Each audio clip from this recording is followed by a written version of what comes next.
Continue చేద్దామండి. So ఇక్కడ మనం యూదుల గురించి మాట్లాడుకుంటున్నాం. యూదులు ప్రతి జూయిష్ పీపుల్ ఎవరైనా కూడా 3 సార్లు వారు ప్రార్థన చేసేవారు.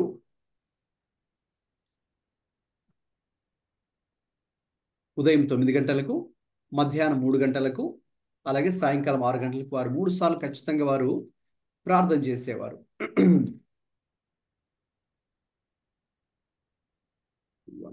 అంటే ఇది ఓకే.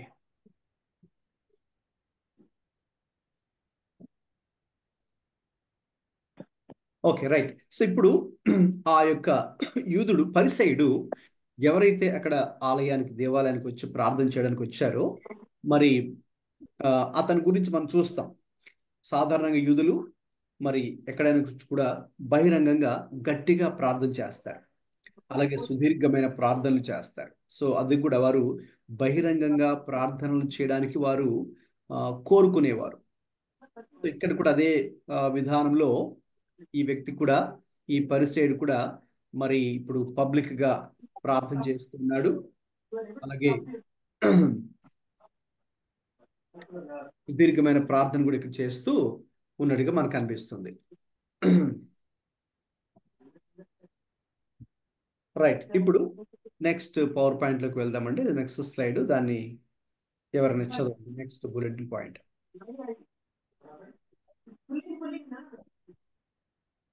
చదవండి. నెక్స్ట్ మీరు చూస్తున్న స్లైడ్ లో చూస్తున్న నెక్స్ట్ బులెటిన్ పాయింట్ చదవండి. He fasted twice every week. The Jews fasted on Mondays and Thursdays, which also happened to be the same days the Jews sold and bought wares in the markets.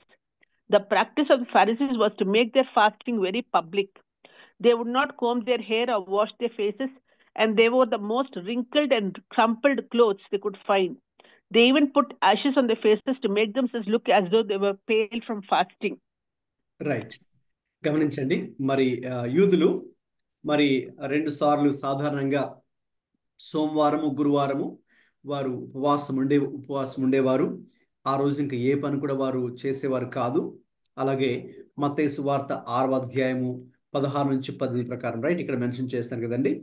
ఈ యొక్క reference కూడా రాసుకోండి, ఎందుకంటే ఇది కూడా మరి అక్కడ యేసు ప్రభు వారు ఆ రోజుల్లో పరిసయ్యులు ప్రార్థన చేస్తున్నప్పుడు, ముఖ్యంగా ఉపవాసం ఉండి ప్రార్థన చేస్తున్నప్పుడు వారు ఎలా ఉంటారు అంటే తమను తాము ఇతరులకు ఎలా కనపరుచుకుంటారు అంటే, మేము ఉపవాసం ఉన్నాము అందరూ తెలుసుకోవాలనే ఉద్దేశంతో వాళ్ళు ఏం చేసేవారంటే ముఖాన్ని చాలా దిగులుగా పెట్టుకొని, రైట్, చాలా సాడ్ ఫేస్గా ఉండి, మరి అందరికీ తెలియాలి మేము ఉపవాసం ఉంటున్నాము అని ఇతరులకి చూపించుకోవడం కోసం వాళ్ళు ఆ రీతిగా తమ యొక్క ముఖాలను కూడా చేసుకునేవారు. సో ఇప్పుడు ఇక్కడికి వచ్చి ప్రార్థన చేస్తున్న ఈ పరిసయుడు, దేవాలయంలోకి వచ్చి ప్రార్థన చేస్తున్న పరిసయుడు దేవునితో ఈ మాటలు చెప్తున్నాడు. ఏమని చెప్తున్నాడు ఇతడు? ఈ పరిసయుడు ఎలా ప్రార్థన చేస్తున్నాడు? నిలబడి దేవా, 11వ వచనం. ఇప్పుడు ఎవరైనా వర్స్ 11 చదవండి. లూకా 18:11 చదవండి. ఎవరైనా పర్లేదండి, ఎవరు మొదటి తీస్తే త్వరగా చదవచ్చు. లూకా 18:11.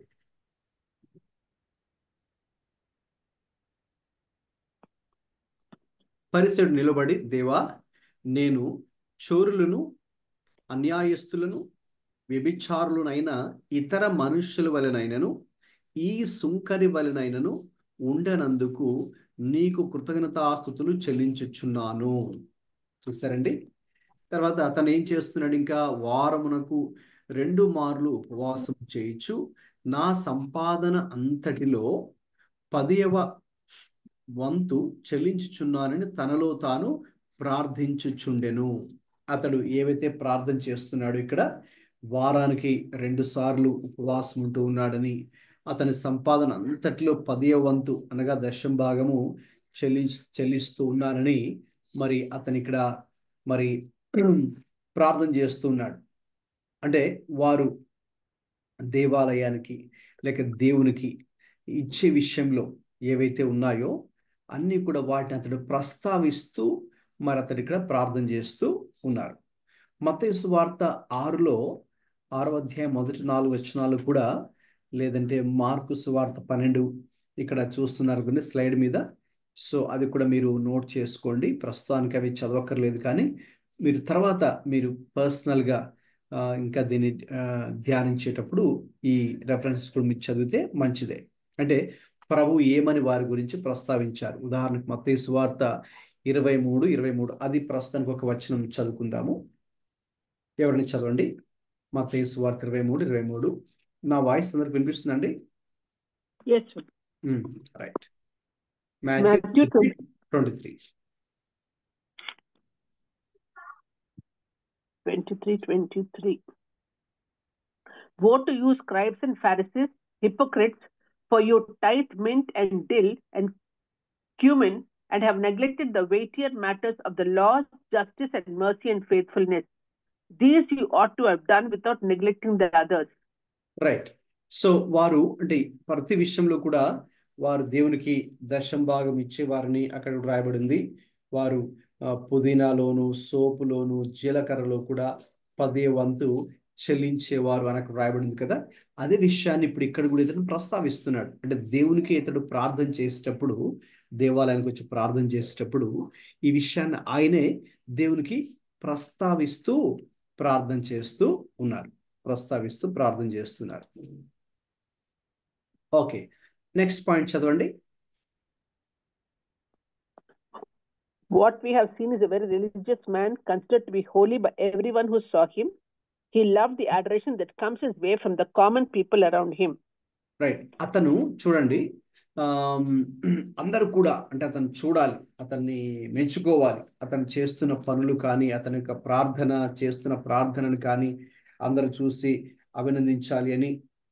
రైట్. అలాగే ఇప్పుడు ఇక్కడ మత్తయి సువార్త 23:5-7 వచనాలు కూడా చదువుకుందాం. చూడండి, మత్తయి 23:5-7 వరకు ప్రభు ఏం చెప్పారు సాధారణంగా మన యొక్క ప్రార్థన గురించి కానీ మిగతా విషయాల గురించి కానీ. చదవండి, Matthew 23:5-7. ఎవరు ఫస్ట్ తీస్తే వాళ్ళు చదవచ్చండి రెఫరెన్స్. మనము టైం సేవ్ చేసుకోవచ్చు. They do all their deeds to be seen by others, for they make their phylacteries broad and their fringes long, and they love the place of honor at feasts and the best seats in the synagogues and greetings in the marketplaces and being called rabbi by others. చూడండి, ప్రభు వారు చెప్తున్నారు కదా, మనుషులకు కనబడే నిమిత్తము తమ పనులన్నీ చేయుదురు. అంటే ఆ రోజుల్లో వాళ్ళు ఎందుకు ఇవన్నీ చేస్తూ ఉన్నారు? ఎందుకు ప్రార్థనలు కానీ లేకపోతే మిగతా మతపరమైనటువంటి రిలీజియస్ యాక్టివిటీస్ చేస్తున్నారంటే మనుషులకు కనబడవలనని వాళ్ళు చేస్తూ ఉన్నారు. తమ రక్ష రేకులు వెడల్పుగాను తమ చెంగులు పెద్దవిగాను చేయుదురు. విందులలో అగ్రస్థానములను, సమాజ మందిరంలో అగ్రపీఠములను, సంత వీధిలో వందనములను కోరుదురు. మనుషుల చేత బోధకులని పిలువబడుటయు కోరుదురు. చూసారండి. సో వీరు అంటే మనుషుల మెప్పు కోసమే ప్రతి ఒక్కటి చేసేవారండి. ప్రార్థన కానీ వారు చేసే ప్రతిది కూడా ఇది దేవునిని సంతోషపెట్టుటకు కాదు, లేక యథార్థ హృదయంతో కాదు.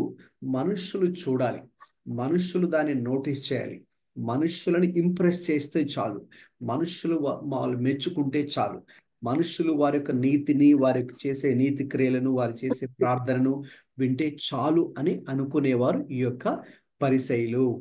గమనిస్తున్నారు కదండి, ఇది బ్యాక్గ్రౌండ్. సో ఇటువంటి బ్యాక్గ్రౌండ్ కలిగినటువంటి యొక్క పరిసయ్యుడు ఇప్పుడు దేవాలయానికి వచ్చి ప్రభువారు చెప్తున్నట్టు ఆ యొక్క ఉపమానానికి తిరిగి వద్దాం, లూకా 18 తిరిగి వద్దాం. సో అక్కడ ఆ వ్యక్తి ఎలా ప్రార్థన చేస్తున్నాడు? ఇలాగే ప్రార్థన చేస్తున్నాడు. మరి అతను ఏ రీతిగా వారానికి 2 సార్లు ఉపవాసం ఉంటూ ఉన్నాడు, లేక అతనికి వచ్చే రాబడి అంతటిలో ఏ రీతిగా తప్పకుండా క్రమం తప్పకుండా నమ్మకంగా దశంభాగం 10వ వంతు ఇస్తూ ఉన్నాడు, అవన్నీ కూడా చెప్తున్నాడు. రైట్. నెక్స్ట్ కింద చదవండి. This man is a picture of many in the church.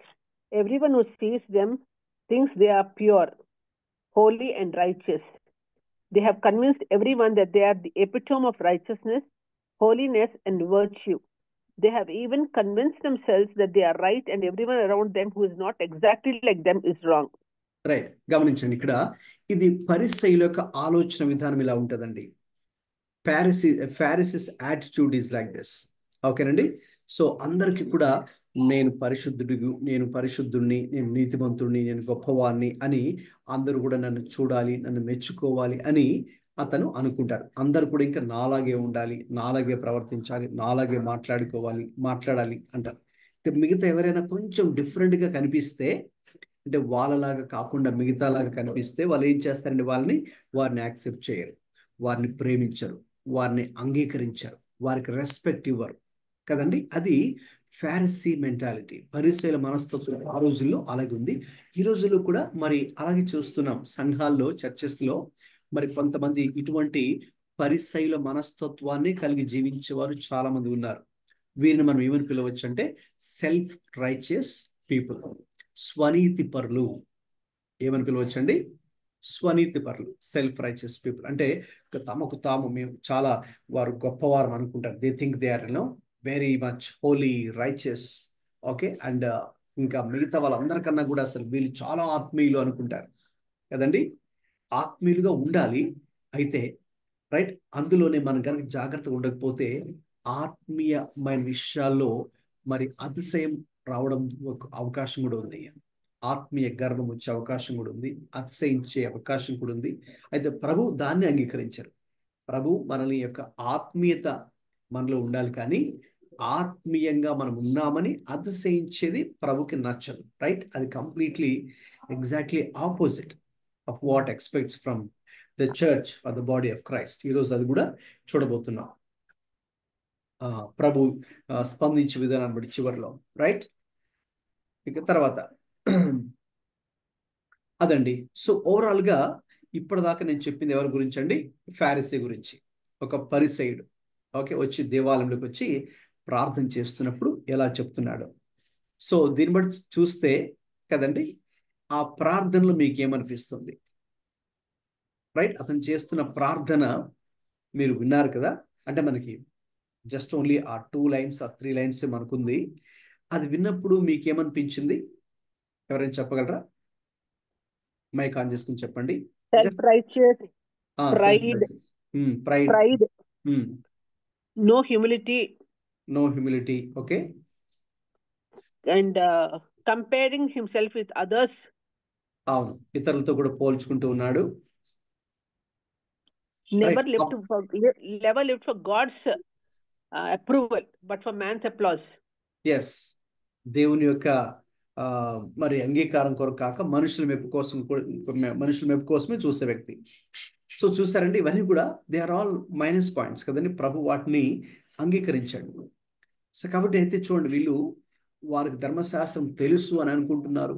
ధర్మశాస్త్రం తమ చేతులు కట్టుకుంటున్నారు, లేకపోతే తమ యొక్క ఫోర్ హెడ్ మీద దాన్ని కట్టుకుంటూ ఉన్నారు బాసికములుగా, మరి ఉపవాసం ఉంటూ ఉన్నారు. మంచిదే, ఓకే. అయితే ఇవన్నీ చేస్తూ కూడా మరి వారు నిజంగా చెప్పాలంటే తమ హృదయము దేవునికి ఎంతో దూరంగా ఉన్నట్టుగా మనం చూస్తున్నాం. అందుకే ప్రభు చాలాసార్లు వారిని ఏమని పిలిచారంటే, ప్రభు వారిని, ఈ శాస్త్రుల్ని, పరిశీలిని, ఆయన వేషధారులని పిలవడం జరిగింది. కాబట్టి వారు ఇవన్నీ కూడా మతపరంగా నేను చెప్పినట్టుగా వారు యూదులు 3 సార్లు ప్రార్థించేవారని.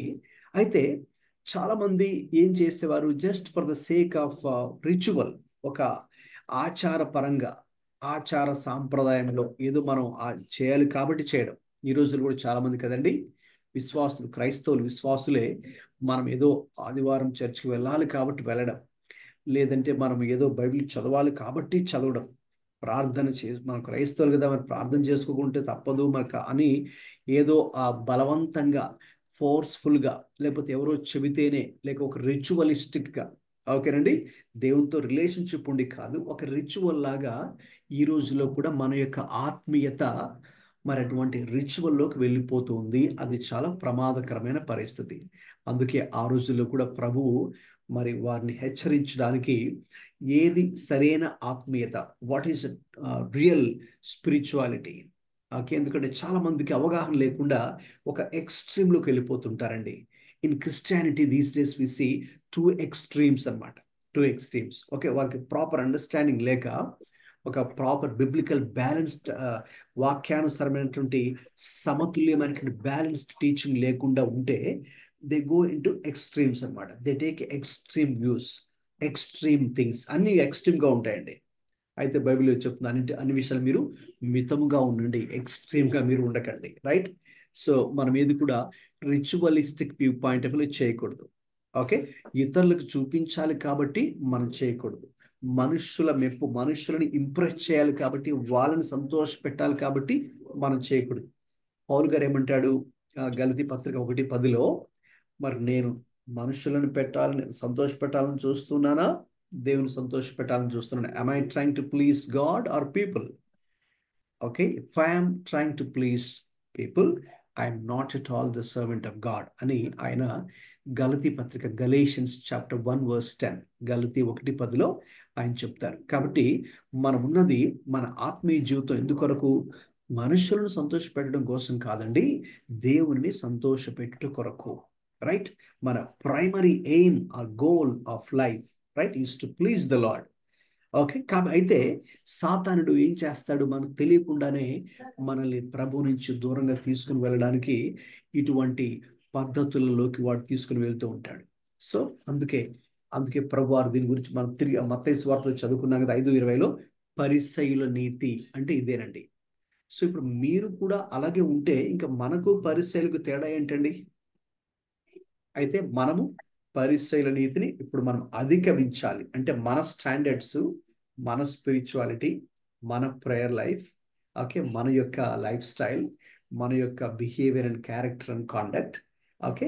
సో ఇప్పుడు పరిసయ్యుల దానికంటే కూడా అధికంగా ఉండాలి. మనం ఇంకా హై లెవెల్లో మనం ఉండాలి, హై స్టాండర్డ్స్ మనం కలిగి ఉండాలి. అప్పుడే మనం పరలోక రాజ్యాన్ని చేరగలం. ఇప్పుడు ఎందుకు వీరు పరలోక రాజ్యాన్ని చేరరు అంటే, వీరు ఇవన్నీ ఏదో ఒక ఆచార సాంప్రదాయబద్ధంగా చేస్తున్నారు కానీ, రైట్, ప్రభుతో ఒక సహవాసాన్ని కలిగి వారు లేరు.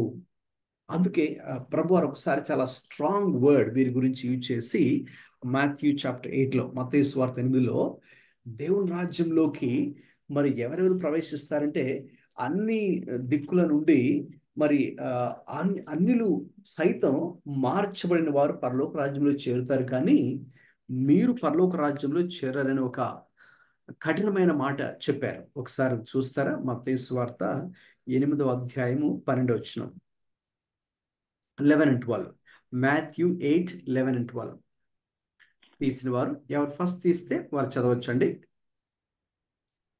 First come first. I tell you, many will come. Matthew 8:11, correct అండి. Yes, you're right. I tell you, many will come from east and west and recline at table with Abraham, Isaac, and Jacob in the kingdom of heaven.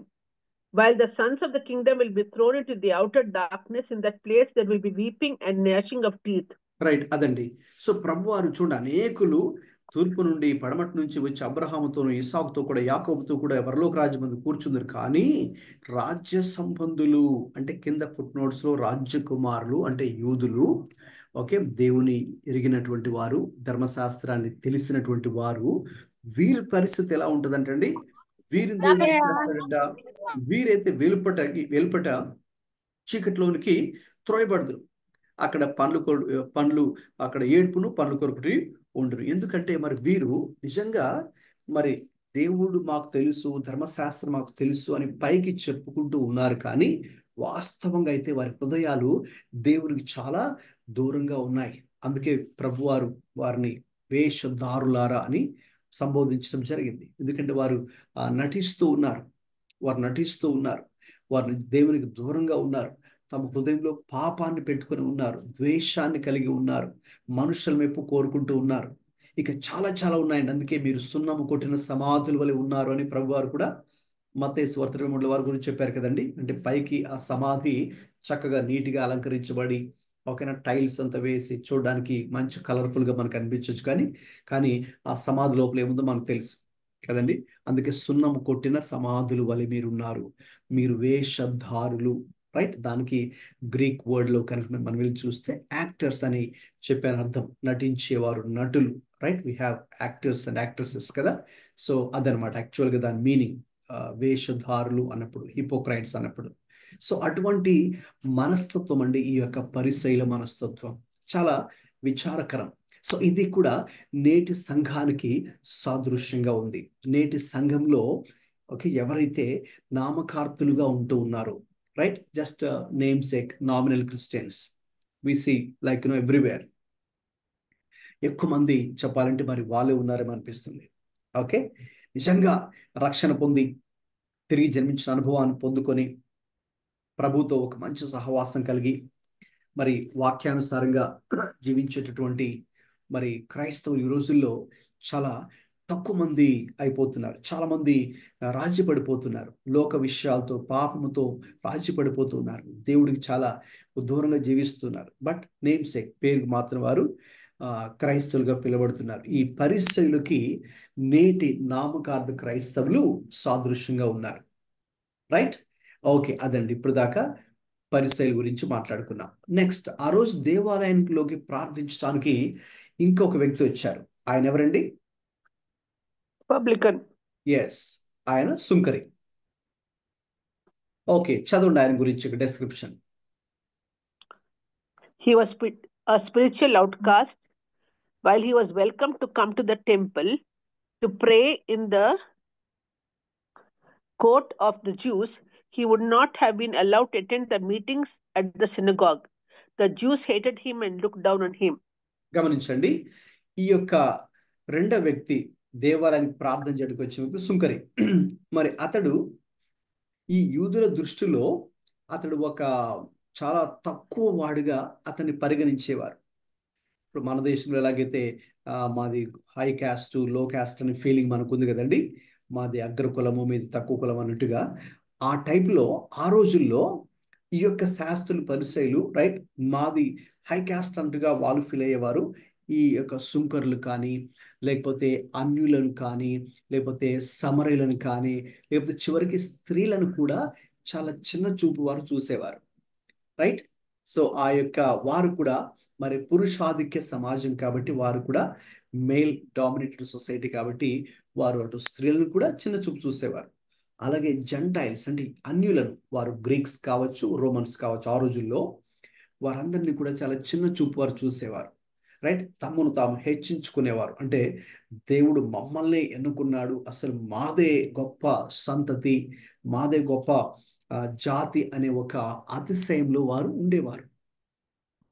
Right, కాబట్టి ఇంకా మిగతా ఎవరైనా సరేనండి వారు చిన్న చూపు చూసేవారు. వారికి విలువ ఇచ్చేవారు కాదు, వారిని గౌరవించేవారు కాదు. ఇంకా మీకు ఒక షాకింగ్ థింగ్ నేను చెప్తాను. అదేంటంటే యేసుక్రీస్తు ప్రభు యొక్క శిష్యులు కూడా చాలా సంవత్సరాలు, ముఖ్యంగా పేతురు సైతం, అంటే దేవుని పనిలో ముందుండి మరి గొప్పగా సేవ చేసినటువంటి పేతురు కూడా పెంతెకొస్తు ఆయన దేవుని శక్తి చేత నింపబడి గొప్ప ప్రసంగాన్ని చేసినప్పుడు సుమారు 3,000 మంది కన్నా పైగా ముందుకు వచ్చి వారు రక్షించబడి బాప్తిస్మం తీసుకుని సంఘంలో చేర్చబడ్డారు కదండి. అంత గొప్పగా సేవ జరుగుతున్నా కూడా అతనిలో ఒక తప్పుడు అభిప్రాయం అతడు కూడా కలిగి ఉన్నాడు. అదేమిటంటే ముఖ్యంగా అన్యుల పట్ల, జెంటైల్స్ విషయంలో. సో కాబట్టి వారి యొద్దకు ఆయన వెళ్ళట్లేదు, వారికి సువార్త ప్రకటించట్లేదు. అది ఒక విధంగా చెప్పండి, ఆయన తన మైండ్ని ఆయన కూడా స్విచ్ ఆఫ్ చేసుకుని ఉన్నాడు. అయితే ఇక దేవుడు చూసి ఇక దేవుడు ఆయనకు ఒక విజన్ ఇవ్వాల్సి వచ్చింది, ఒక దర్శనం ఇచ్చాడు దేవుడు. రైట్, అది బుక్ ఆఫ్ యాక్ట్స్ అపోస్తుల కార్యం 10వ అధ్యాయంలో చూస్తాం కదండి. దేవుడు ఒక దర్శనం ఇచ్చాడు, జంతువుల గురించిన దర్శనం ఇచ్చి వాటిని చంపుకొని తినమని చెప్తే, ప్రభు నేను తినను, అవి నిషిద్ధమైన జంతువులు కదా, అవి అపవిత్రమైనవి అన్నట్టు ఈయన చెప్పడం, లేదు నేను వాటిని పవిత్రపరచాను అని దేవుడు చెప్పడం. ఇంకా ఆ విషయానికి వస్తే ఆ దర్శనం ఏదో జంతువుల గురించి కాదు, ఫుడ్ గురించి కాదు, తినడం గురించి కాదు. ఎందుకంటే ఈ పేతురు లేక వాళ్ళందరూ కూడా యూదులు అన్యులను, జెంటైల్స్ ని ఎలా చూస్తున్నారు? ఒక యానిమల్స్, జంతువులతో సమానంగా చూస్తున్నారు. జంతువుల్లో కూడా 2 రకాలు, రైట్, పవిత్రమైనవి, అపవిత్రమైనవి. వారు జంతువుల్ని అపవిత్రంగా చూస్తున్నట్టుగా అన్యుల్ని అపవిత్రమైన జంతువులతో సమానంగా చూస్తున్నాడు పేతురు.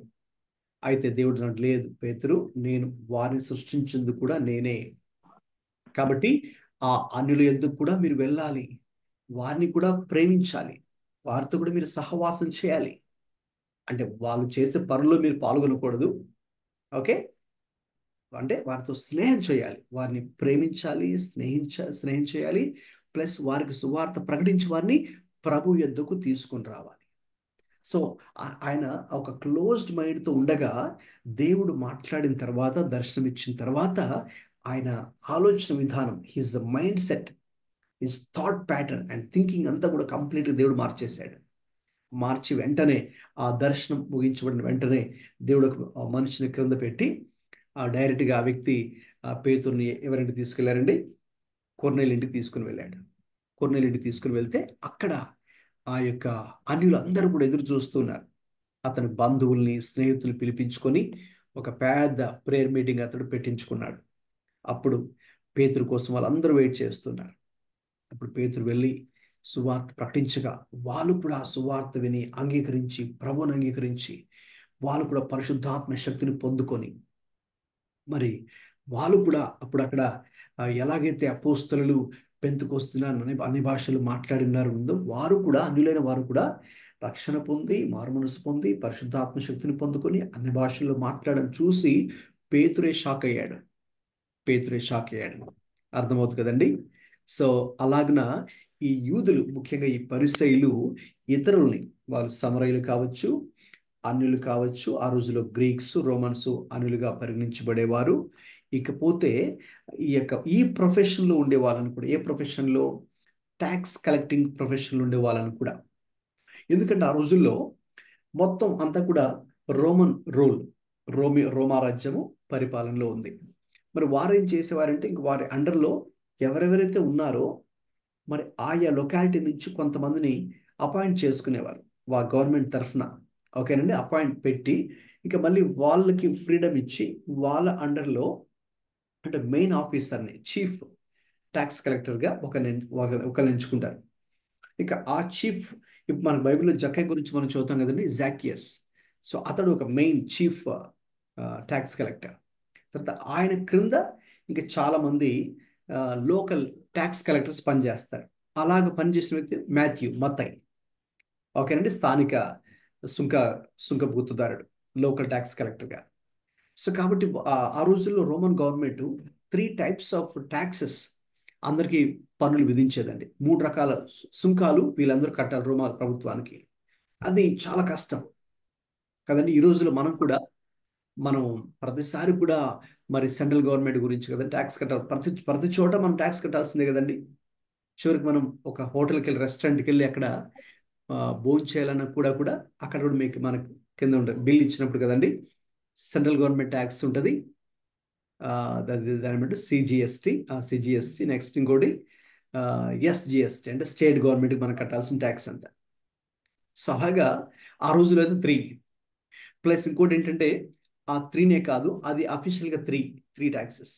ఇంకా ప్రాక్టికల్గా గ్రౌండ్ లెవెల్కి వచ్చినప్పుడు ఏమవుతుందంటేనండి, ఈ చీఫ్ ట్యాక్స్ కలెక్టర్ అతనికి ఒక టార్గెట్ ఉంటుంది, రోమన్ గవర్నమెంట్కి ఎంత చెల్లించాలి. సో కాబట్టి అంత చెల్లించాలి కాబట్టి ఇతనికి ఎంతైనా కలెక్ట్ చేయొచ్చు, ఇతనికి అవకాశం ఉంటుంది. సో కాబట్టి ఫర్ ఎగ్జాంపుల్ అతడు ఒక 1 crore, ఓకే, అతడు గవర్నమెంట్కి చెల్లించాలనుకుందాం. ఓకే, సో ఇతను ఈవెన్ 5 crores కూడా ఇతను దాన్ని చేసుకోవచ్చు. ఓకే, అప్పుడు ఇతను 4 crores తీసుకొని 1 crore మాత్రమే రోమన్ గవర్నమెంట్కి అతను చెల్లిస్తాడు. తర్వాత ఈయన అండర్లో ఉన్నటువంటి ఆ యొక్క లోకల్ ట్యాక్స్ కలెక్టర్స్ కూడా వాళ్ళు కూడా అదే ఒక్కొక్కరికి ఒక టార్గెట్ ఉంటుంది. ఫర్ ఎగ్జాంపుల్ వాళ్ళు, ఓకేనా, మరి ఒక 50 lakhs, 50 lakhs వాళ్ళు కలెక్ట్ చేయాలనుకోండి. సో వాళ్ళు కూడా మేబీ వాళ్ళు కూడా ఒక్కొక్కరు 3 crores వరకు కూడా వాళ్ళు రేట్ చేస్తారు. ప్రజల దగ్గర నుంచి వాళ్ళ ఇష్టం ఎంత ట్యాక్స్ విధించవచ్చు. సో అలాగా చాలా మొత్తం వీలు తీసుకొని కొంత మొత్తం వాళ్ళు గవర్నమెంట్కి చెల్లించేవారు. అలాగుండేది. ఇంకెప్పుడైతే ఇలాగ ప్రజల మీద భారం, అది కూడా సైనికులతో, అంటే ప్రజెంట్ మనకి పోలీసులు, సో వాళ్ళకి పోలీసుల అండ ఉంటుంది కాబట్టి ఇంకెవరు ఏమి మాట్లాడడానికి ఛాన్స్ లేదు. ఎవరు తిరగబడ్డా కూడా వాళ్ళకి వెంటనే సైనికులు వాళ్ళని మరి హరాస్ చేస్తారు. కాబట్టి తప్పదు, వీళ్ళు ఎంత డిమాండ్ చేస్తే అంత కట్టాల్సిందే. సో ఈ ప్రొఫెషన్లో ఉన్న వాళ్ళ మీద ఒక బ్యాడ్ ఇంప్రెషన్ ఆ రోజుల్లో పడిపోయింది అనమాట. ఎవరి మీద? సుంకపు గుత్తదారులు, ట్యాక్స్ కలెక్టర్స్ మీద. ఓకే, సో కాబట్టి ఎలాగైతే అన్యులను చిన్న చూపు చూసేవారో, అలాగే అన్యులను, అలాగే స్త్రీలను, అలాగే ఈ యొక్క ప్రొఫెషనల్ ఉన్న వారిని కూడా వాళ్ళు చిన్న చూపు చూసేవారు. రైట్. సో కాబట్టి ఇప్పుడు ఆ యొక్క సుంకపు గుత్తదారుడు కూడా ఆలయానికి వచ్చి ప్రార్థించడానికి వచ్చాడు. ఓకే.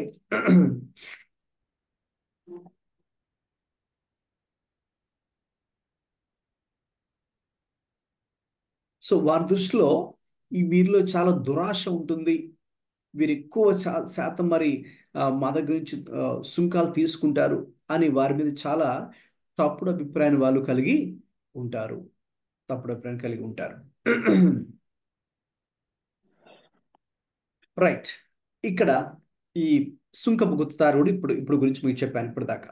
రైట్. సో ఇప్పుడు these are the two types of people. ఒకటి పబ్లికన్, ఇంకొకటి ఫారిసీ కదండి. ఇప్పుడు now let us see two kinds of prayer. Okay. So రెండు రకాల ప్రార్థనలు ఇక్కడ మనకు కనిపిస్తున్నాయి. ఇప్పుడు దాకా చూసాము, వచనాలు చదువుకున్నాం కదండి. 11, 12లో మనకు ఈ పరిసేయుడు చేసిన ప్రార్థన మనం చూసాం. పరిసేయుడు చేసిన ప్రార్థన, దేవా, నేను చోరులను, అన్యాయస్తులను, వ్యభిచారులనైనా ఇతర మనుష్యుల వలనైనను ఈ సుంకరి వలనైనను ఉండనందుకు నీకు కృతజ్ఞతాస్తులు చెల్లించున్నాను. వారములకు 2 మార్లు ఉపవాసం చేయించు, నా సంపాదన అంతటిలో 10వ వంతు చెల్లించున్నానని తనలో తాను ప్రార్థించుచుండెను. అది ఇట్స్ ఏ హార్టీ ప్రేయర్. అంటే ఆ ప్రార్థన అతిశయముతో, గర్వముతో, స్వనీతితో, స్వార్థముతో చేసేటటువంటి ప్రార్థన. ఇంకా చెప్పాలంటే అతను ఇక్కడ ప్రార్థన చేయట్లేదు, కానీ ఆయన ఎవరో, ఆయన గొప్పతనం దేవుడి ముందు చెప్పుకోవడానికి వచ్చాడని మనకు అనిపిస్తుంది. అంతే కదండి. ఆయన ఎవరో, తన గొప్పతనం ఏంటో, తన గ్రేట్నెస్ ఏంటో, ఆయన ఏం చేస్తున్నాడు దేవుడికి చెప్తున్నాడు. సో అది నిజమైన ప్రార్థన కాదు. రైట్. సో అతను ఎంత గొప్పవాడు, అతను ఏది కలిగి ఉన్నాడో, ఏం చేస్తున్నాడో అవన్నీ దేవుడి దగ్గర వచ్చి చెప్పుకుంటున్నాడు. సో కొంతమంది ప్రార్థనలు అలా ఉంటాయి. కొంతమంది ప్రార్థనలో వాళ్ళెవరో, వాళ్ళ గొప్పతనం ఏంటో వాళ్ళు చెప్పుకుంటూ ఉంటారు. రైట్. సో మనం కనుక కంపేర్ చేస్తే ఆ యొక్క పరిసేయుడు చేసిన ప్రార్థన, సో కాబట్టి అది దేవుడు దాన్ని అంగీకరించడు. సో అయితే ఇప్పుడు పక్కనే ఇంకొక we see one more prayer, and that is humble prayer. What kind of prayer is it? Humble. ఎందుకు? అక్కడ సుంకరి దూరంగా నిలుచుండి ఆకాశం వైపు కనులెత్తుటకైనను ధైర్యము చాలక. ఇక్కడ ఒక విషయం ఉందండి. ఆ రోజుల్లో యూదులు ఎప్పుడైనా సరే ప్రార్థన చేయాలి అంటే వారు ఆకాశం వైపుకి వాళ్ళు కనులెత్తుతారు. అలాగే వారు చేతులు కూడా చాచి వారు ఆకాశం వైపు కనులెత్తుతారు, ఇచ్చి ప్రార్థన చేస్తారు. అయితే ఇతను ఏం చెప్తున్నాడు? ఆకాశం వైపు కనులెత్తుటకైనను ధైర్యం చాలక రొమ్ము కొట్టుకొనుచు, దేవా, పాపినైన నన్ను కరుణించుమని పలికెను. అంతేనండి. Just one line prayer, not long prayer. ఈ శాస్త్రుల పరిశీలేమో లాంగ్ ప్రేయర్ చేసేవారు. అది కూడా మనుషులకు కనబడవలనని వారు సంత వీధులలోను బహిరంగ స్థలంలోనూ ప్రార్థన చేసేవారు. మత్తయి సువార్త 6లో కూడా దాని గురించి ఉంటుంది. ఇంకా మత్తయి సువార్త 23లో కూడా ఇంతకుముందు చూసాంగా క్రాస్ రెఫరెన్సెస్. దయచేసి మీరు తర్వాత కూడా మీరు ఆ రెఫరెన్స్ కూడా చదవండి. సో అలాగున ఇతనైతే ఇతను చేసే ప్రార్థన simple prayer, short prayer, one line prayer కదండి. ఇక్కడ అంటే ప్రభు చెప్పింది అది. ఏమని అతను ప్రార్థన చేస్తున్నాడు? దేవా, పాపినైన నన్ను కరుణించుము. అంతే. ఆకాశం వైపు కనులెత్తుటకు నాకు ధైర్యం చాలక రొమ్ము కొట్టుకుంటూ దేవా, పాపినైన నన్ను కరుణించుము అని పలికిన. అంతేనండి. జస్ట్ వన్ లైన్ ప్రేయర్, పాపినైన నన్ను కరుణించుము. సో ఇది ఎటువంటి ప్రార్థన అని కనుక మనం చూస్తే it's a humble prayer. So బైబిల్లో కూడా మనకు ఇక్కడ 2 రకాల ప్రార్థనల గురించి మనకు రాయబడింది. రైట్. విశ్వాసులుగా మనం కూడా చాలాసార్లు ప్రార్థన చేస్తుంటాం కదండి. సో ఈరోజు ఈ ఎగ్జాంపుల్, ఈ పారబుల్, ఈ ఉపమానం ప్రభు మనకు చెప్తున్నప్పుడు మన ప్రార్థన జీవితం ఎలా ఉందో ఒకసారి కూడా మనము ఎగ్జామిన్ చేసుకుందాం. అంటే మనం ప్రేయర్ చేసేటప్పుడు ఎటువంటి యాటిట్యూడ్తో మనం ప్రేయర్ చేస్తున్నాం. చాలాసార్లు మనం ఏమనుకుంటామంటే, నేను దేవుని దృష్టిలో చాలా భక్తిగా ఉంటున్నాను కాబట్టి నేను ప్రార్థన చేస్తే దేవుడు తప్పకుండా నా ప్రార్థన వినాల్సిందే, ఆలకించాల్సిందే అని మనం ఒక విధంగా అనుకుంటాం. అది స్వనీతి అవుతుంది, సెల్ఫ్ రైచియస్నెస్. కొంతమంది దేవుని డిమాండ్ చేస్తారు, దేవుని కమాండ్ చేస్తారు. You cannot demand or command God, right? దేవుణ్ణి డిమాండ్ చేసేంత గొప్పవారమండి మనం కాదు కదా, మనకు అంత శక్తి లేదు కదండి. మనం దేవుని ద్వారా సృష్టించబడినటువంటి చాలా అల్పులము. మనుషుల్ని జ్ఞాపకం చేసుకోవడానికి మనుషుడు వాడు ఏ పాటి వాడు అని బైబిల్లో ఉంది కదా. కాబట్టి మనం దేవుణ్ణి ఏది కూడా డిమాండ్ చేయలేం, లేకపోతే కమాండ్ చేయలేం. దేవా ఇలా చేయి, అలా చేయి. కొంతమంది దేవుణ్ణి అలాగా దేవునికే సజెషన్స్ ఇస్తూ ఉంటారు, అంటే దేవుడికి క్లాస్ తీసుకోవాలని ట్రై చేస్తుంటారు కొంతమంది. సో మనం దేవునికి సజెషన్స్ ఇవ్వలేం, మళ్ళీ మనమే గైడ్ లైన్స్ పాస్ చేయలేం కదండి. లేకపోతే కొంతమంది దేవుడి దగ్గరికి వచ్చి, దేవాదిగో నేను ఇలా చేశాను, అలా చేశాను, నీకు తెలుసు కదా, ఇలాగని చాలా, అంటే వాళ్ళు ఏం చేశారో, వాళ్ళు ఎటువంటి వ్యక్తుల్లో దాని గురించి చెప్తూ ఉంటారు. అది మరి పరిసైన ప్రార్థన కిందే వస్తుంది. అదే మనం అతిశయంతో చేసే ప్రార్థన కింద వస్తుంది. స్వనీతితో గమనించండి, ఇక్కడ నీతి గురించి ఆలోచిస్తే righteousness, when you talk about righteousness, 2 types of righteousness. ఒకటి స్వనీతి, ఇంకొకటి క్రీస్తు నుంచి మనం పొందుకునే నీతి. రైట్? అవి ఎక్కడున్నాయండి? అవి యాక్చువల్గా బైబిల్లో మనకు పౌలు గురించి మనం చదివినప్పుడు ఆయన కూడా he operated many times under self righteousness until the Lord visited him. ప్రభు అతన్ని దర్శించేంత వరకు కూడా పౌలు కూడా స్వనీతితో జీవించాడు. మీకు ఆ విషయాన్ని చూపిస్తాను. ఫిలిప్పీ పత్రిక 3వ అధ్యాయము, ఫిలిపియన్స్ చాప్టర్ 3 verse 7. ఎవరైనా చదవగలరా? త్వరగా తీయగలిగిన వారు quickly if you can turn.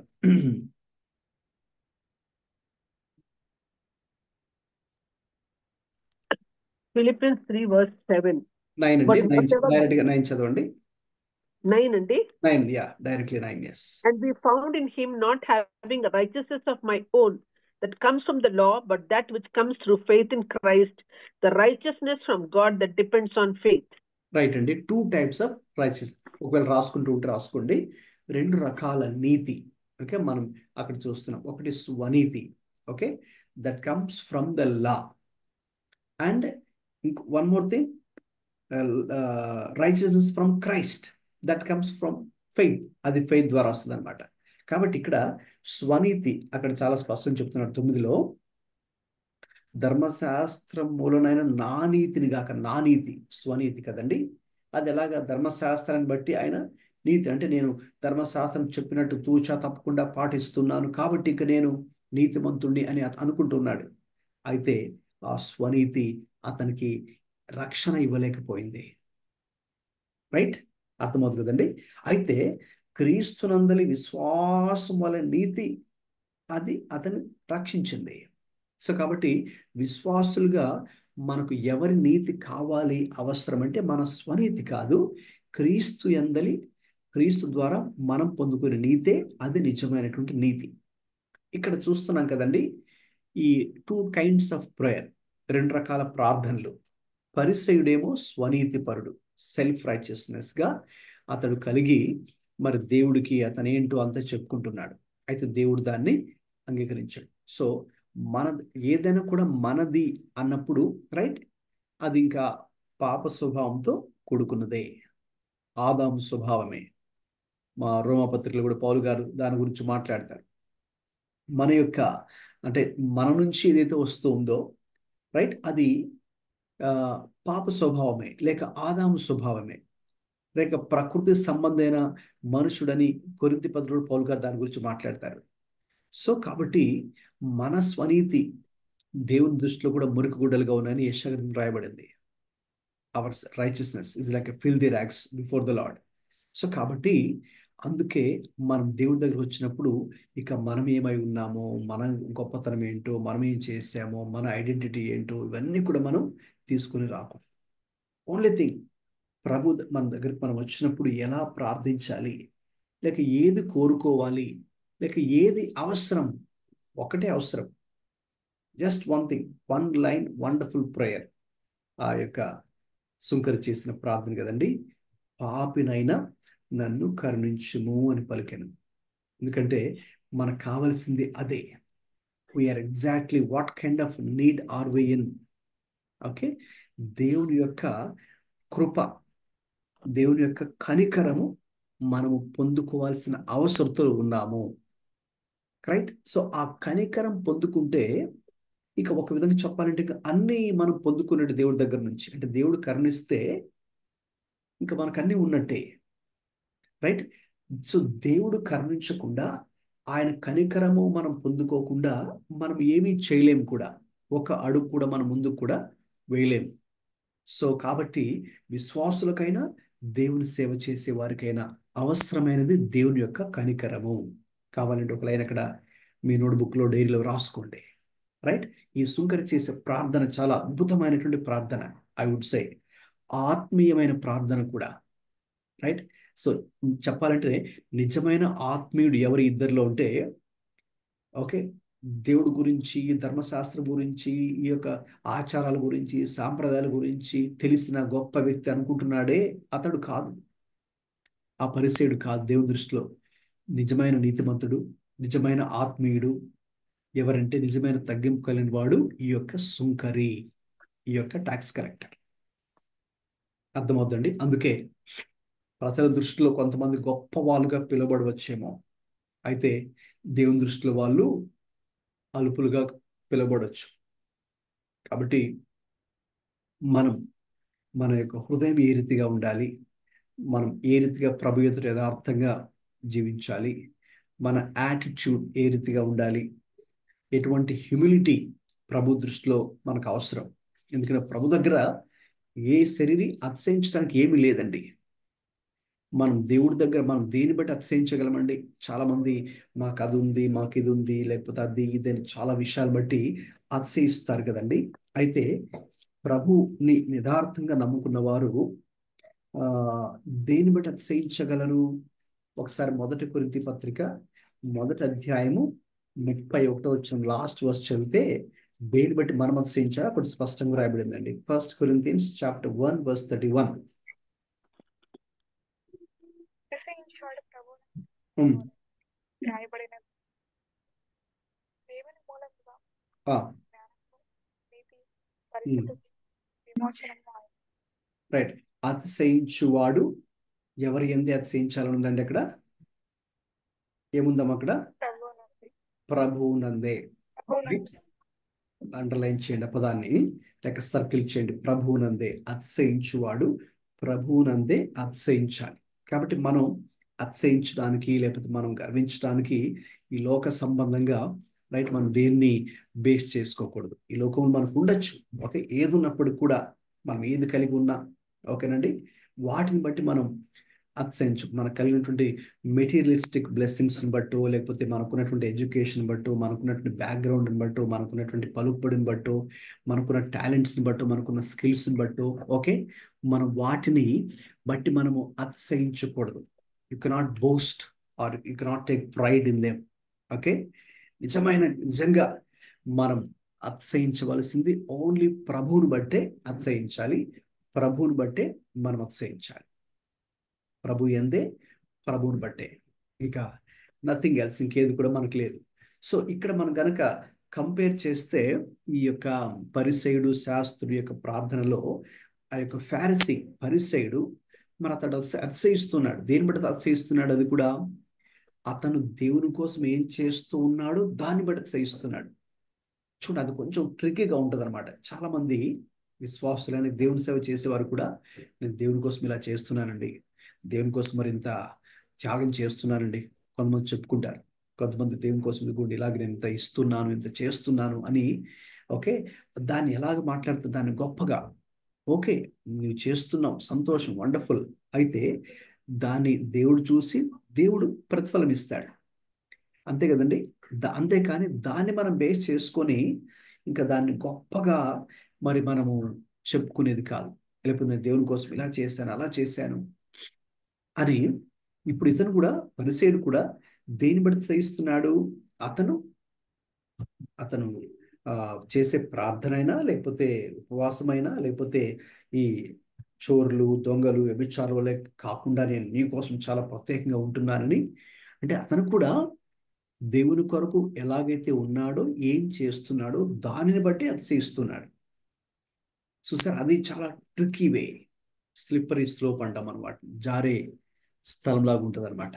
ఆత్మీయతలో మనకు తెలియకుండానే కొన్నిసార్లు మన యొక్క ఆత్మీయతని ఆధారం చేసుకొని, లేక మన ప్రార్థనా జీవితం, లేక మనకు వాక్య జ్ఞానం కూడా ఉంటే వాక్య జ్ఞానాన్ని బట్టి కావచ్చు, ప్రభు కోసం ఏ విధంగా మనం చేస్తూ ఉంటే వాటిని బట్టి కావచ్చు, ప్రభు కోసం మనం ఎంత ఇస్తూ ఉన్నామో ప్రభు యొక్క సేవకి వాటిని బట్టి కావచ్చు, ఓకే, ప్రభు కోసం మనం ఎదుర్కొంటున్నటువంటి శ్రమలు, వ్యతిరేకత, అపోజిషన్, పర్సిక్యూషన్ ఏదైనా ఉంటే వాటిని బట్టి కావచ్చు.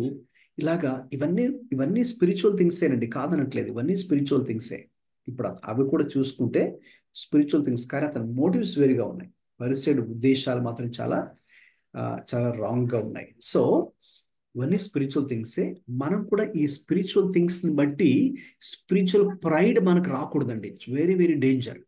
చాలా మంది అక్కడే తప్పిపోతూ ఉంటారు. చాలా స్పిరిచువల్గా ఉంటారు, wonderful, praise God for such people.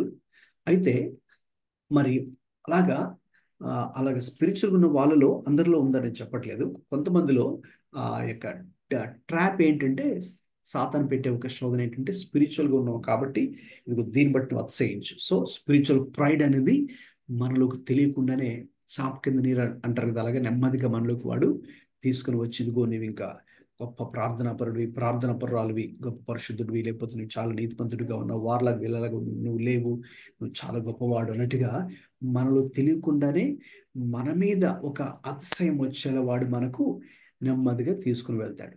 So అది ఇక డేంజర్లోకి మనం వెళ్తున్నట్టు మనం భావించాలి.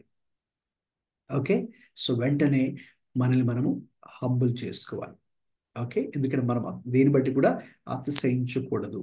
రైట్, అంతా కూడా మన జీవితం ద్వారా మహిమ రావాల్సిన వరకు ప్రభుకే. 1 కొరింథీ 10:15 ఉంటుంది. సో మన జీవితంలో ఏది జరిగినా మనకు మహిమ రాకూడదు, మనము హైలైట్ అవ్వకూడదు. రైట్, సో మన యొక్క ప్రభువు మన ద్వారా మహిమపరచబడాలి. రైట్, సో ప్రభువు యొక్క సేవకులు మాత్రమే మనం.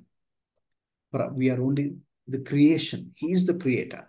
So the creator deserves all the credit, glory, honour, power. Amen. So కాబట్టి అది మనం ఇక్కడ చూస్తున్నామండి. ఇంకొన్ని విషయాలునే ముందుకు వెళ్దాం, త్వరగా టైం కూడా అవుతుంది. సో నెక్స్ట్ ఇంకా ఎప్పుడైతే ఈ 2 people 2 kinds ఆఫ్ ప్రేయర్ చేశారో, then 2 kinds of profit or responses కూడా మనం చూస్తున్నాం. చదవండి, ఏంటి ఆ 2 types of responses or profit?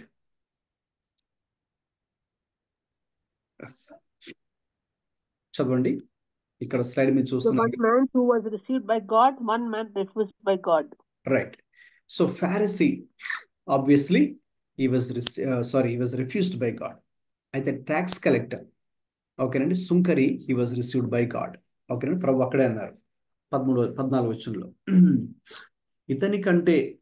ఇతడు అంటే పరిసయ్యుని కంటే సుంకరి నీతిమంతుడుగా తీర్చబడి తన ఇంటికి వెళ్ళనని మీతో చెప్పుచున్నాను. చూసారండి, ఇక దేవుడు, it is God who decides కదండి.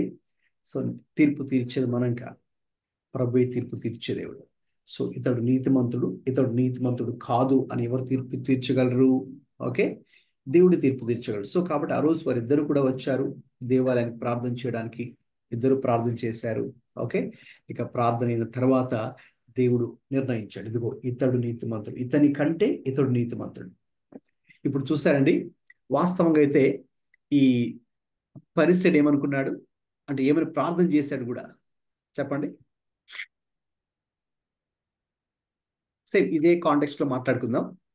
పరిసయ్యుడు చేసిన ప్రార్థనలో ఏముందో ఒక విషయం.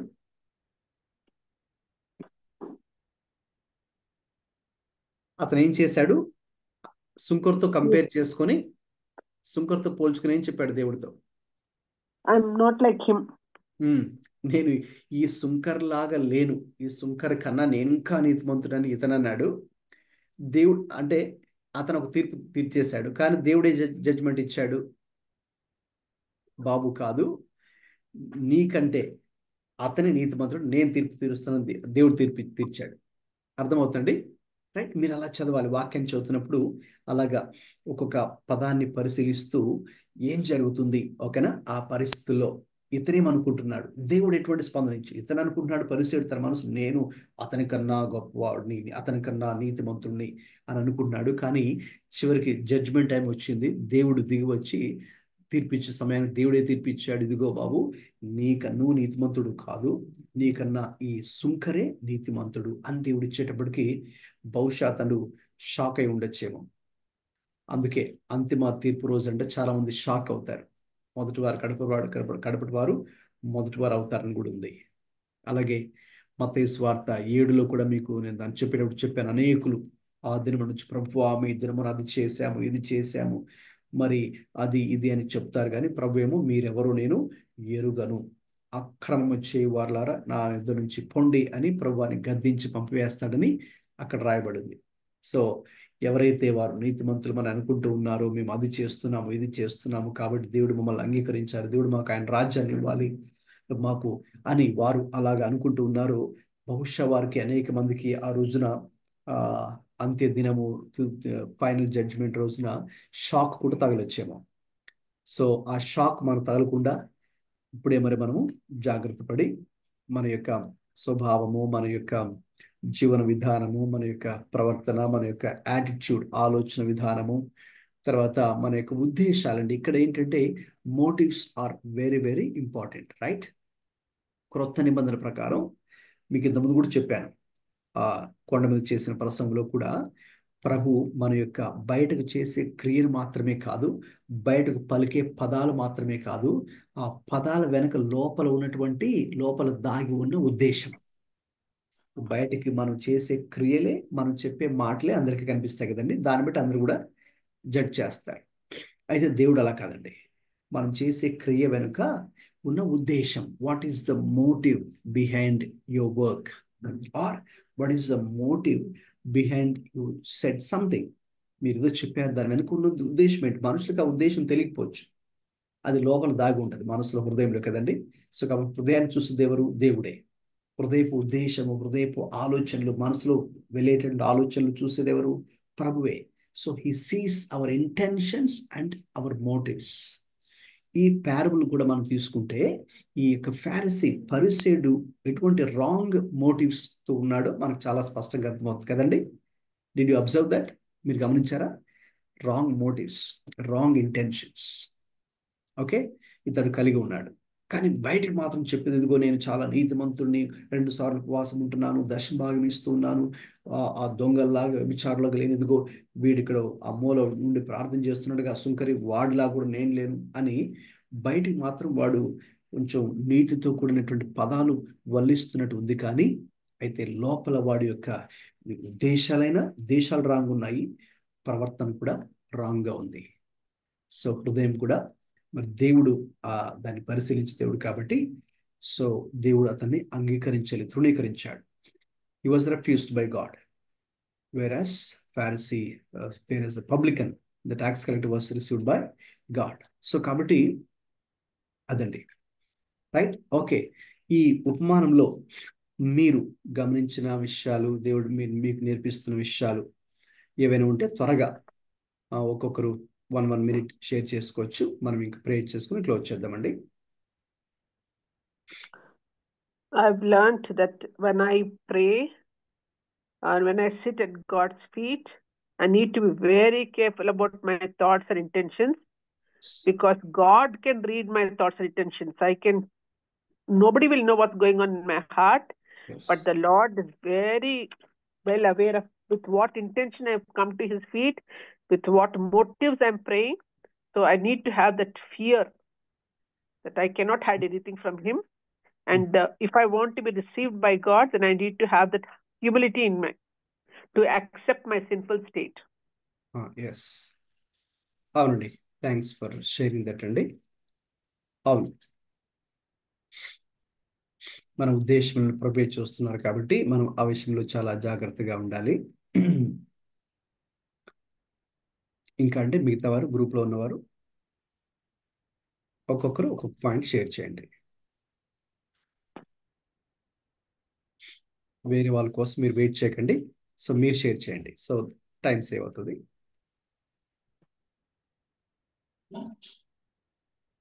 ఒకరి తర్వాత ఒకరు త్వరగా పంచుకోవాలి. ఎనీథింగ్ ఈరోజు మీరు విన్నారు కదా ఇప్పటిదాకా.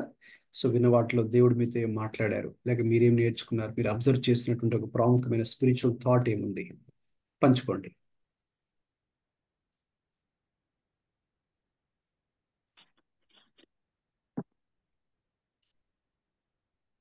రెండోది పాస్ గారు, that I have nothing to boast in me. నాలో ఏమీ లేదు అతిశయించడానికి. But I have only nothing to show to the Lord anything in me. But it is His mercy that gives me the grace to stand before Him in prayer. Yes. అవునండి, మనం అతిశయించుట మనలో ఏమీ కూడా లేదు. Yes.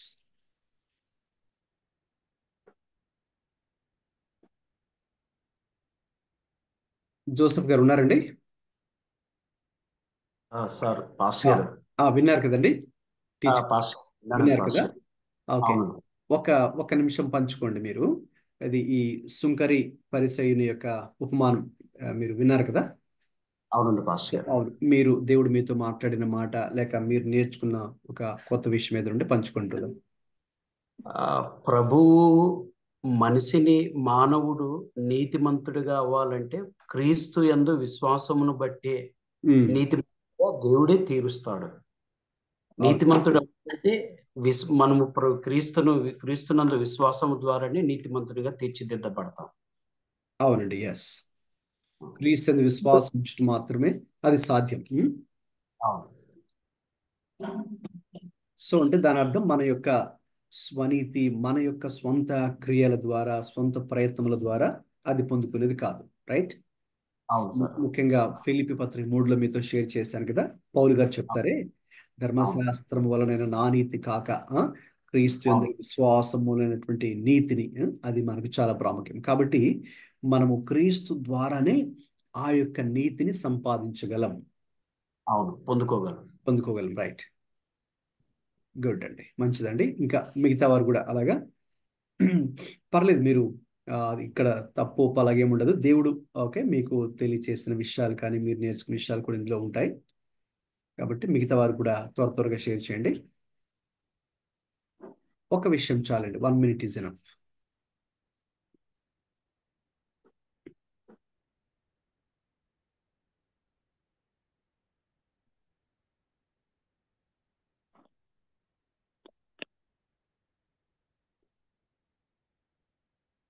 Next ఎవరు share చేస్తున్నారండి? Share చేస్తే mic on చేసుకోవాలి, మైక్ ఆన్ చేసుకొని షేర్ చేయాలి. లేకపోతే మీరు మాట్లాడుతున్నా వినబడదు మాకు.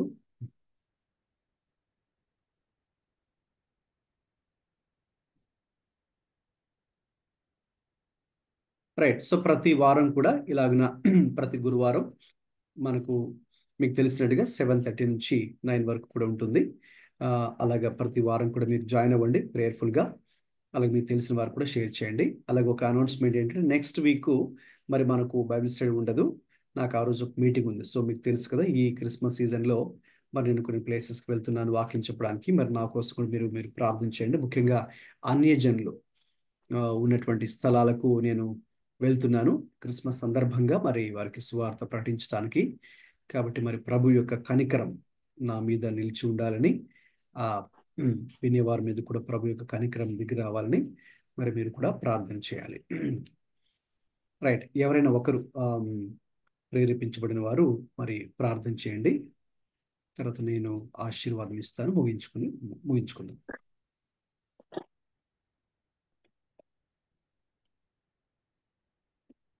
కృపగల నాయన, దయగల తండ్రి, మీకు స్తుతి స్తోత్రములు ప్రభా.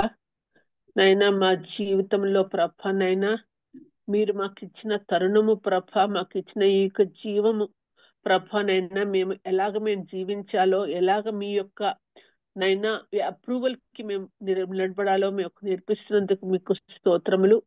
నైనా మేము ఇంతవరకు ఎన్నోసార్లు ఎన్నో విషయమై ప్రార్థన చేసి ఉంటాం. నైనా మేము ప్రభ అంతగా ప్రైడ్ లేకపోయినా కూడా ప్రభ ఒక్కొక్కసారినైనా మేము మా యొక్క ప్లాన్స్ మా యొక్క డెసిషన్స్ ప్రభనైనా మీకు ఇచ్చి ప్రభ ఇలాగా చేయండి అలాగా చేయండి అని మేము ప్రార్థన చేస్తుంటాం ప్రభ.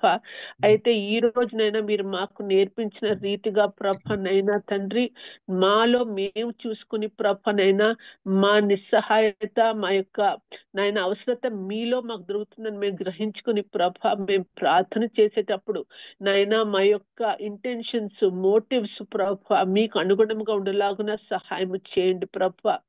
నాయన మేము నేర్చుకుంది ప్రభ నైనా మేము మర్చిపోకుండా నైనా ప్రతిసారి మీ ముందు మేము మోకాళ్ళు ఉన్నప్పుడు ప్రభ నైనా ఇది మేము జ్ఞాపకం చేసుకుంటూ సహాయం దయచేయండి.